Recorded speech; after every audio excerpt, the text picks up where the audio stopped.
Ghazipur today के YouTube channel पर दर्शकों आपका स्वागत है। मैं फूलचंद सिंह।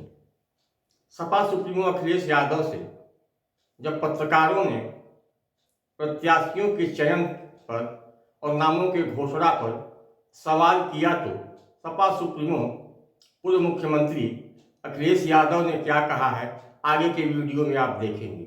हाँ, एक निवेदन है, यदि आपने गाजीपुर टुडे के यूट्यूब चैनल को अभी तक सब्सक्राइब नहीं किया है तो आज ही सब्सक्राइब करें, बेल आइकन को दबाएं और देश प्रदेश की खबरों से रहें अपडेट। धन्यवाद। चीन की सीमा पर रिजांगला थी। रिजांगला हमारे जवानों के स्मारक बना हुआ था। चीन ने वो तोड़ दिया कि नहीं तोड़ दिया, भारतीय जनता पार्टी के पास क्या जवाब है? हमारी सीमा सुरक्षित है, उसका कोई जवाब भारतीय जनता पार्टी के पास नहीं है। और जो सुप्रीम कोर्ट मांग रहा है इलेक्टोरल बॉन्ड्स को लेकर के, क्या भारतीय जनता पार्टी पीछे नहीं भाग रही? और आपको ये विचार करना चाहिए, जब सुप्रीम कोर्ट ये कह रहा है कि इलेक्टोरल बॉन्ड्स जिन लोगों ने दिए उसकी सूची दे दो। अरे आजकल तो पीडीएफ फाइल होती है, एक क्लिक में सब नाम मिलते हैं। ये जो पत्रकार साथी हैं, बताओ एक दिन में कितनी सरकार की न्यूज आपको मिलती होंगी या कितनी लिखने को मिलती हो? सोचो, वही सरकार इलेक्टोरल बॉन्ड्स किसने दिए हैं वो एक्सेप्ट नहीं कर पा रही है, स्वीकार नहीं कर पा रही है। और कितने महीने का समय मांग रहे? 6 महीने का समय। इससे बड़ा भ्रष्टाचार कोई नहीं हो सकता है। जो सुप्रीम कोर्ट अगर कोई सूची मांग रहा है उससे सरकार भाग रही हो। अच्छा, अखिलेश जी, वैसे आप चिंता का विषय है। जो है दो वरिष्ठ नेता आपके सदस्य भी यहाँ के नाराज चल रहे हैं, उनके नाराज नहीं है, हम उनसे बात कर लेंगे, उनके साथ बैठ करके चाय पिएंगे तो मामला ठीक होगा। आज मिलने का इरादा है। आज नहीं मिलेंगे, उनसे मिलने के लिए स्पेशल मैं फिर आऊंगा। अखिलेश जी, ओवैसी की पार्टी 5 सीटों में आपसे सेलिब्रेशन करना चाहिए। तुम क्या बातें करते हो? तुम्हारी गंगा गंदी है, तुम इधर उधर की बातें कर रहे हो। अभी मैं नोएडा से होकर के आया हूँ। हिंडन काली हो गई है, हिंडन नदी काली है। कानपुर की आज खबर छपी है, नाले सीधे जा रहे हैं गंगा में। और आप इलाहाबाद प्रयागराज के लोग हैं, आप भी जानते हो कितने नाले जा रहे हैं सीधे गंगा में। अच्छा, मोहन यादव जी प्रचार कर रहे हैं, आजमगढ़ भी गए, लखनऊ में उन्होंने यादव महाकुंभ किया। कितना डेंट मारेंगे आपकी पार्टी को? देखिए, ये बीजेपी की पुरानी ट्रिक है, ये बीजेपी की चाल उन्हें उठनी पड़ेगी। सोचिए मुख्यमंत्री जी क्या कहते हैं सबको क्या करके, आपको जानकारी होनी चाहिए। मेडिकल उन्होंने उद्घाटन किया, दीवार के अलावा कुछ नहीं है, केवल दीवारें हैं, छतें, कोई अस्पताल नहीं है। सोचिए देश के मुख्यमंत्री सिर्फ ही हमारे गांव में जाएं और जो मेडिकल कॉलेज का हो ही ना, और फिर क्या कहते हैं वहाँ पर न जाने कैसी जगह थी। सोचना चाहिए सरकार किसकी थी उस समय।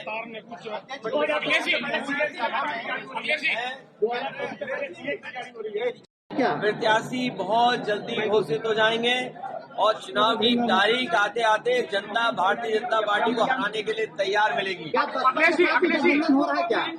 गठबंधन बहुत हो चुके हैं, अब मैदान में लड़ाई में जा रहे हैं। लेकिन आजमगढ़ और कन्नौज से जो है अरे कन्नौज देश की राजधानी नहीं है, कन्नौज नहीं, 80 हटाओ का नारा है। बीजेपी हटाओ, लोकतंत्र बचाओ। बीजेपी हटाओ, संविधान बचाओ। बीजेपी हटाओ, नौकरी पाओ। बीजेपी हटाओ, रोजगार पाओ। ये चुनाव में लड़ाई जाता है, चुनाव इसीलिए आते हैं कि लोग लड़े चुनाव। हम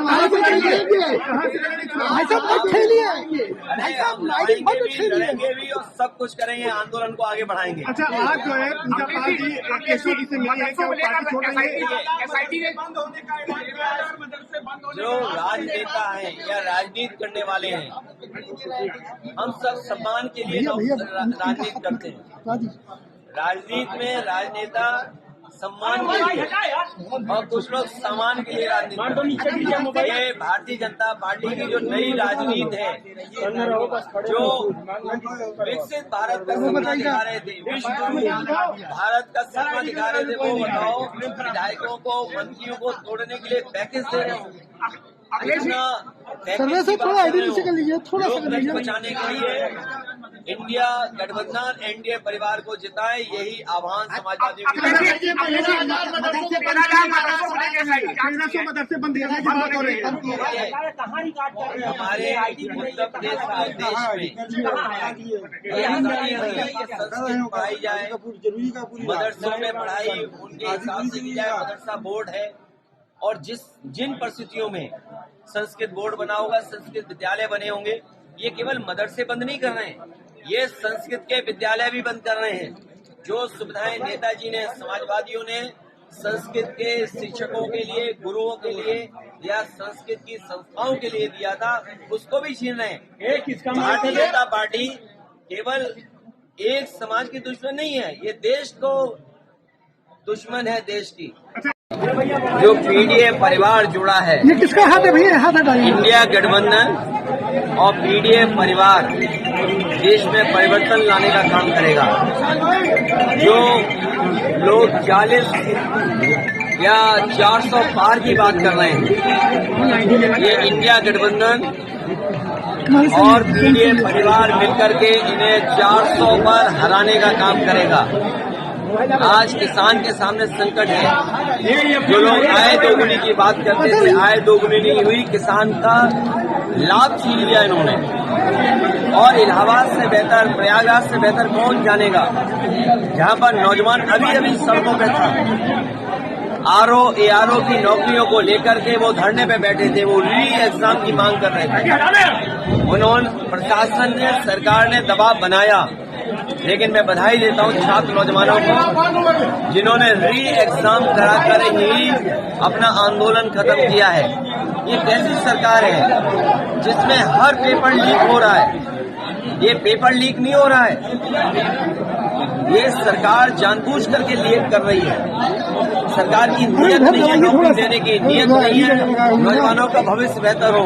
ये पेपर लीक हो रहे हैं, ये लीक जो कर रही है सरकार पेपर, इनके वोट लीक हो रहे हैं। जो मैंने गणित समझाया, 60 लाख बच्चों का जो परीक्षा छूट गई, जिनका एग्जाम हो करके पेपर लीक के कारण दोबारा उन्हें लिखना पड़ेगा। 60 लाख गुणा 3 अगर हम सदस्य परिवार के माने तो 1,80,00,000 लोग होते हैं, और 1,80,00,000 अगर हम भाग दे दें 80 लोकसभाओं से, तो हर लोकसभा में 2,25,000 वोट लीक हो गया है भारतीय जनता पार्टी का। उत्तर प्रदेश में समाया होने जा रहा है भारतीय जनता पार्टी।